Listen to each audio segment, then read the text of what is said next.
Hi everyone, I'm back with the second video in the beginning consonant series. In the first video, we've looked at three consonants C, K, and KH. If you haven't watched it, you can check it out later. I'll put a link in the description box. Today, we're gonna address two very confusing beginning consonants. They are the TR and the CH. Or in Vietnamese, we call them ja. Ja, ja, ja. Without further ado, let's get started.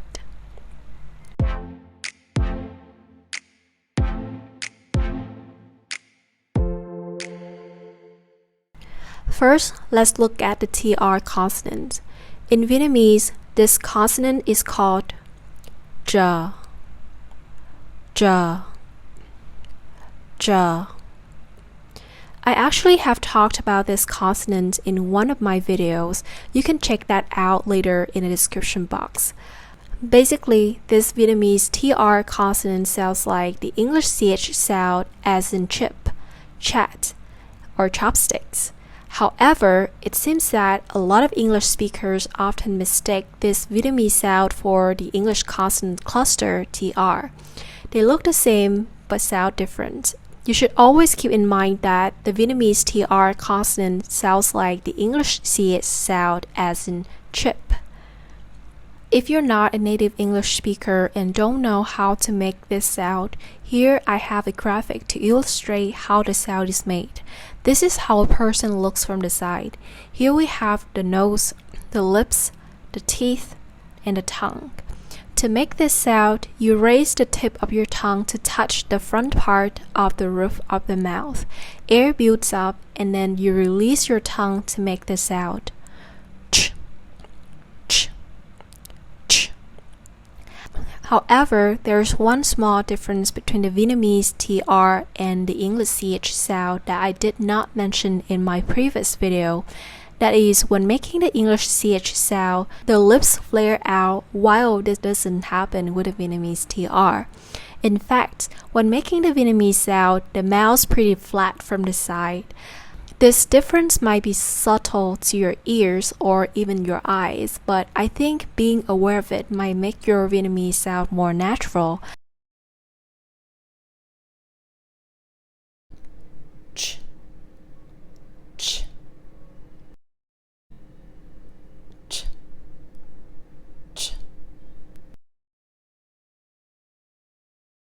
I know that the degree of the flare when making the English CH sound really depends on the pronunciation habit of each person.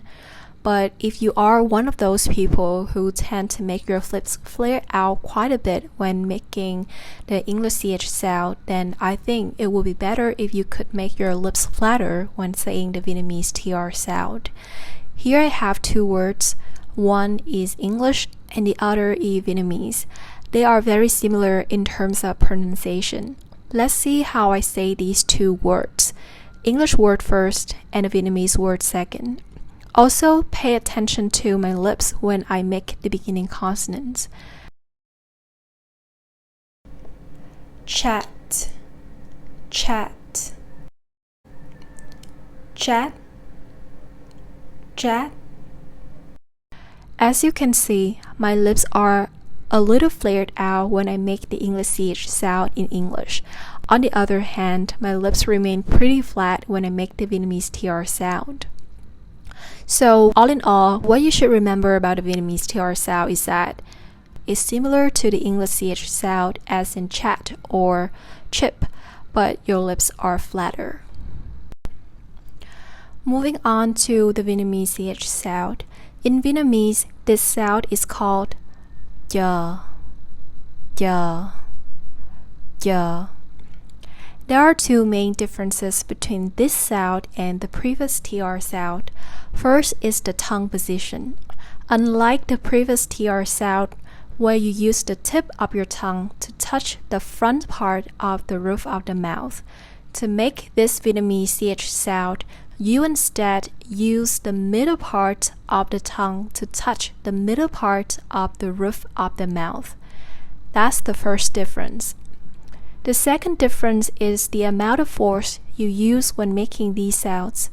Basically, you use less force when making the Vietnamese CH sound compared to the TR sound.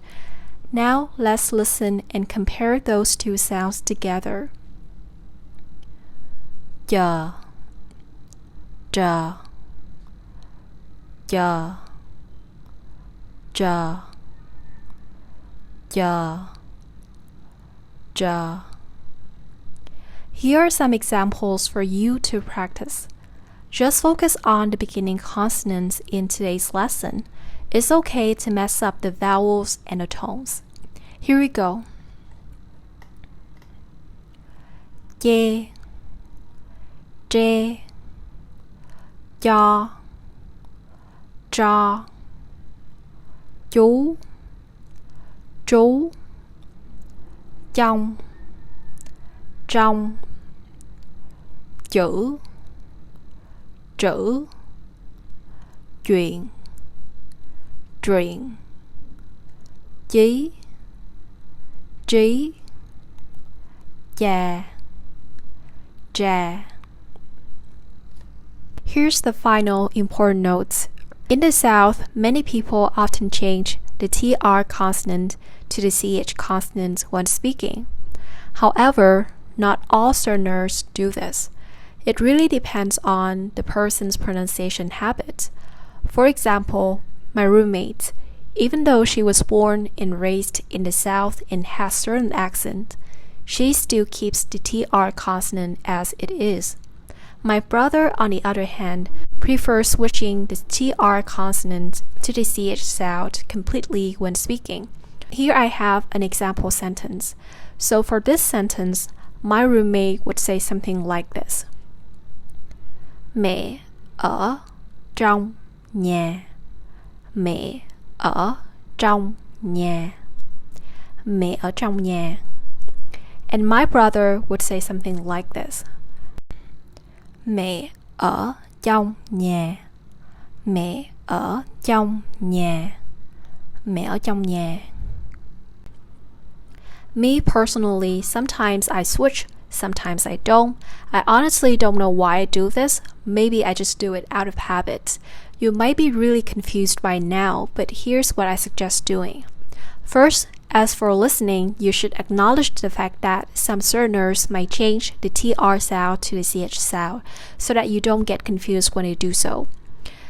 As for speaking, I think that you should keep the TR sound as it is when speaking so that you don't get confused when you write. For example, here I have the word trẻ em.